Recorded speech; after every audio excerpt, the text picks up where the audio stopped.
ಕಾಂತಕುಮಾರ್ ಅವರೇ, straight and simple ಪ್ರಶ್ನೆ. ನೀಟ್ನಲ್ಲೂ ವಿದ್ಯಾರ್ಥಿಗಳಿಗೆ ಅನ್ಯಾಯ ಆಯಿತು, ಕೆಪಿಎಸ್ಸಿಯಲ್ಲೂ ಪರೀಕ್ಷಾರ್ಥಿಗಳಿಗೆ ಅನ್ಯಾಯ ಆಗ್ತಾ ಇದೆ. ನೀಟ್ ಬಗ್ಗೆ ಕಣ್ಣೀರ್ ಹಾಕ್ತಾ ಇದ್ದಾರೆ, ನೀಟ್ ಬಗ್ಗೆ ದೆಹಲಿಗೆ ಹೋಗಿ ಪ್ರೊಟೆಸ್ಟ್ ಕೂರ್ತಾ ಇದ್ದಾರೆ. ಅದೇ ಡಿಕೆ ಶಿವಕುಮಾರ್ ಅವರು ಕೆಪಿಎಸ್ಸಿ ಸ್ಟೂಡೆಂಟ್ಗಳ ಬಗ್ಗೆ, ಕೆಪಿಎಸ್ಸಿ ಪರೀಕ್ಷಾರ್ಥಿಗಳ ಬಗ್ಗೆ ಮೌನಕ್ಷರಣಾಗಿದ್ದಾರೆ ಅಂತ ಅನ್ನಿಸೋದು ತಪ್ಪ, ಸರಿನಾ? ಸರಿ ಮ್ಯಾಮ್, ಆಕ್ಚುಲಿ ಸರಿ. ಯಾಕೆಂತಂದ್ರೆ ಇಲ್ಲಿ ರಾಜ್ಯದಲ್ಲಿ ಇಷ್ಟೆಲ್ಲ ಕೆಪಿಎಸ್ಸಿಲಿ ಈಗ 16 ಜನ ಮೆಂಬರ್ಸ್ ಇದ್ದಾರೆ. 16 ಜನ ಮೆಂಬರ್ಸ್ ಒಂಥರ ಏನಂದ್ರೆ ನಂದಿಷ್ಟು ನಿಂದಿಷ್ಟು ಅಂತ ಶೇರ್ ತಗೊಂಡಂಗ್ ಮಾಡ್ತಾರೆ. ಎಷ್ಟು ವೇಕೆನ್ಸಿ ಕೆಪಿಎಸ್ಸಿ ಬರುತ್ತೆ. ಈ ಕೆಎಸ್ ಎಕ್ಸಾಮ್ ಅಲ್ಲಿ ಬರೀ 25 ಮಾರ್ಕ್ಸ್ಗೆ 1.5 ಕೋಟಿ ಜಮೀನ್ ಮಾರ್ಬಿಟ್ಟು ಕೊಟ್ಟಿದ್ದಾನೆ.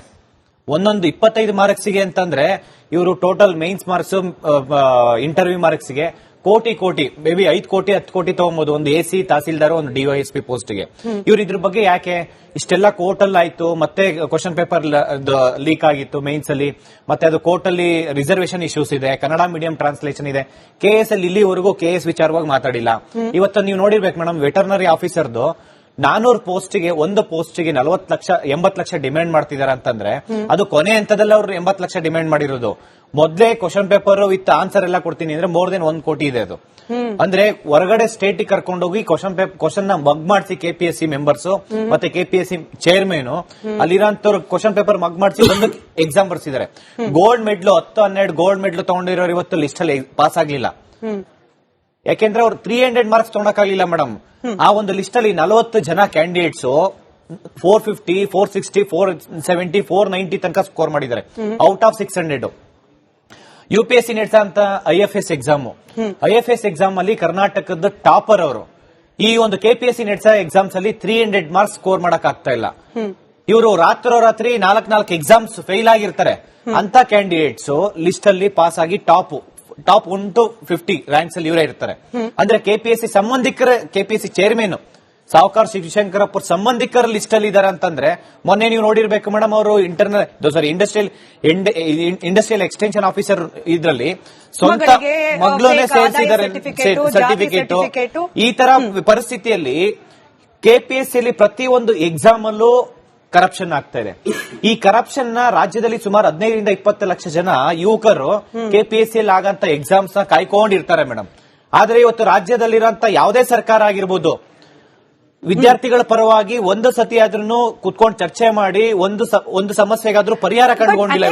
ಕಮ್ಮಿ ಯಾಕೆ ಆಗ್ತಿರಬಹುದು ಅನ್ನೋ ಅನುಮಾನ ನಾನು ಪ್ರವೋಕ್ ಖಂಡಿತವಾಗೂ ಮಾಡ್ತಾ ಇಲ್ಲ. ಪ್ರವೋಕ್ ಆಗ್ಲೂ ಕೂಡದು ಯಾರು ವಿದ್ಯಾರ್ಥಿಗಳು ನಿಜವಾಗ್ಲೂ ಅನ್ಯಾಯಕ್ಕೆ ಒಳಗಾದವರು.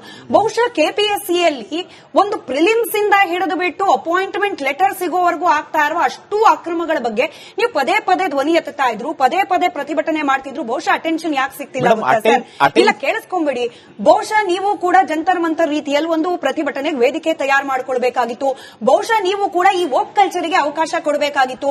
ಬಹುಶಃ ನೀವು ಕೂಡ ಸೋಕಾಲ್ಡ್ ಲೆಫ್ಟ್ ಲಿಬರಲ್ ಗಳಿಗೆ ಅವಕಾಶ ಕೊಡಬೇಕಾಗಿತ್ತು. ಬಹುಶಃ ನೀವು ಕೂಡ ನೇಪಾಳ ಮಾಡ್ತೀವಿ ಕರ್ನಾಟಕವನ್ನ ಅಂತ ಹೇಳಬೇಕಾಗಿತ್ತು. ಬಹುಶಃ ನೀವು ಕೂಡ ವಿಧಾನಸೌಧವನ್ನ ಪುಡಿ ಮಾಡ್ತೀವಿ ಅಂತ ಹೇಳಬೇಕಾಗಿತ್ತು. ಬಹುಶಃ ನೀವು ಕೂಡ ಪ್ರಧಾನಮಂತ್ರಿ ರೀತಿಯಲ್ಲಿ ಇಲ್ಲಿರುವ ಮುಖ್ಯಮಂತ್ರಿಗಳನ್ನ ಸಮಾಧಿ ತೆಗಿತೀವಿ ಅಂತ ಹೇಳಬೇಕಾಗಿತ್ತೇನೋ. ಆಗ ಬಹುಶಃ ಕೆಪಿಎಸ್ಸಿ ಅಭ್ಯರ್ಥಿಗಳಿಗೂ ಕೂಡ ಅನ್ಯಾಯ ಆಗ್ತಿದೆ ಅಂತ ಅನ್ನಿಸಬಹುದಾಗಿತ್ತೇನೋ. ನಾನು ಪ್ರವೋಕ್ ಮಾಡ್ತಾ ಇಲ್ಲ ಸರ್, ಪ್ರವೋಕ್ ಆಗಬಾರ್ದು. ಅಲ್ಲಿ ಏನಾಗಿದೆ ಇಲ್ಲಿ ಆಗ್ತಿಲ್ಲ ಏನೋ ಅದನ್ನ ಹೇಳಿದೀನಿ ಅಷ್ಟೇ. ಇಲ್ಲ ಆ ರೀತಿ ನೋಡಿ ಮೇಡಮ್, ಅದೊಂದು ಕಾನೂನಲ್ಲಿ ಆ ರೀತಿ ಇಲ್ಲ ಮಾಡ್ಬೇಕಂತಂದ್ರೆ. ಯಾಕೆಂದ್ರೆ ಅದು ಶಾರ್ಟ್ ಟರ್ಮ್ ಅಷ್ಟೇ. ನಮಗೆ ಲಾಂಗ್ ಟರ್ಮ್ ಸೊಲ್ಯೂಷನ್ಸ್ ಬೇಕು. ಬರೀ ಒಂದಿನಕ್ಕೆ ಹೊಡೆದಾಡೋದು ಕಚ್ಚಾಡೋದು ಈ ವಿಚಾರ ಆಗ್ಬಾರ್ದು. ಯಾರೋ ಪೊಲಿಟಿಕಲ್ ಪಾರ್ಟಿ ಬಂದು ಅವರು ಪೊಲಿಟಿಕಲಿ ಅವರು ಬೆನಿಫಿಟ್ ತಗೊಳೋದಕ್ಕೋಸ್ಕರ ಹೋರಾಟ ಮಾಡ್ತಾ ಇಲ್ಲ. ಇವತ್ತು ಯುವಕರ ಭವಿಷ್ಯ ತುಂಬಾ ಇಂಪಾರ್ಟೆಂಟ್. ಅದು ಬರೀ ಯುವಕರ ಯಾಕೆ ಮಾಡಿದೀವಿ, ನಾವು ಯಾವ್ದೇ ಪೊಲಿಟಿಕಲ್ ಪಾರ್ಟಿ ನಾವು ಸಪೋರ್ಟ್ ತಗೊಂಡು ಮಾಡಿಲ್ಲ. ಇವತ್ತು ಪ್ಯೂರ್ಲಿ ಸ್ಟೂಡೆಂಟ್ಸ್ ಪರವಾಗಿ ಹೋರಾಟ ಮಾಡಿದ್ದು, ಬರೀ ಸ್ಟೂಡೆಂಟ್ಸ್ ಪ್ರೊಟೆಸ್ಟ್ ಮಾಡಿರೋಂಥದ್ದು. ಇಲ್ಲಿವರೆಗೂ ಲಕ್ಷಾಂತರ ಜನ ಧಾರವಾಡದಲ್ಲಿ ಇವಾಗ ಹೋರಾಟ ಮಾಡಿದ್ರೆ 1 ಲಕ್ಷ ಜನ 2 ಲಕ್ಷ ಜನ ವಿದ್ಯಾರ್ಥಿ ಸೇರಿಸಿ ಹೋರಾಟ ಮಾಡಬಹುದು.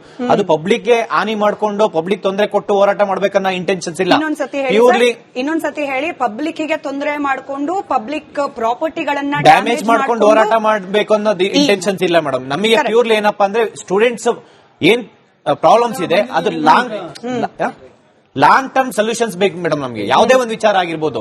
ಈ ಒಂದು ಎಕ್ಸಾಮ್ಸ್ ನಡೆಸಬೇಕಾದ್ರೆ ಸ್ಟ್ರಿಕ್ಟ್ ಮೆಜರ್, ಅದೇನ್ ರಾಕೆಟ್ ಸೈನ್ಸ್ ಅಲ್ಲ ಮೇಡಮ್. ಈಗಿರೋಂತ ಟೆಕ್ನಾಲಜಿಯಲ್ಲಿ ಏನ್ ಬೇಕಾದ್ರೂ ಚೇಂಜಸ್ ಮಾಡಬಹುದು. ಇವರಿಗೆ ಇವರಿಗೆ ಸ್ಯಾಲರೀಸ್ ಇರ್ಬೋದು, ಅಲೋಯನ್ಸ್, ಮೇಂಟೆನೆನ್ಸ್, ಪೆನ್ಷನ್ಸ್, ಎನಿಥಿಂಗ್ ಇವ್ರಿಗೆ ಬೇಕಾದ್ರೆ ವಿತ್ ಇನ್ ಎ ವೀಕ್ ಒಂದು ಬಿಲ್ ಪಾಸ್ ಮಾಡ್ಕೊಂತಾರೆ. ಎಷ್ಟು ಫೇಲ್ಯೂರ್ ಎಷ್ಟು failure ಆಯ್ತು? Just ನಾ ಕೇಳ್ತಾ ಇರೋದೇನು ಒಂದು 10 ಪಟ್ಟು ಫೇಲ್ಯೂರ್ ಮೇಡಮ್, ಅದ್ರಲ್ಲಿ ಒಂದು ರಾಜೀನಾಮೆ ಕೊಡೋದ್ರೆ ದೊಡ್ಡ ವಿಚಾರ ಅಲ್ಲ. ಅದರಲ್ಲಿ ಮಿಸ್ಟೇಕ್ಸ್ ಆಗಿದೆ, ರಾಜೀನಾಮೆ ಕೊಡ್ಲಿ, ಮುಂದೆ ಈ ತರ ಆಗಲ್ಲ ಅಂತ ಹೇಳಿ ವಿಚಾರವನ್ನ ಕೂಡ ನಾವು ಇನ್ ಡೀಟೇಲ್ ಆಗಿ ಚರ್ಚೆ ಮಾಡಬೇಕು.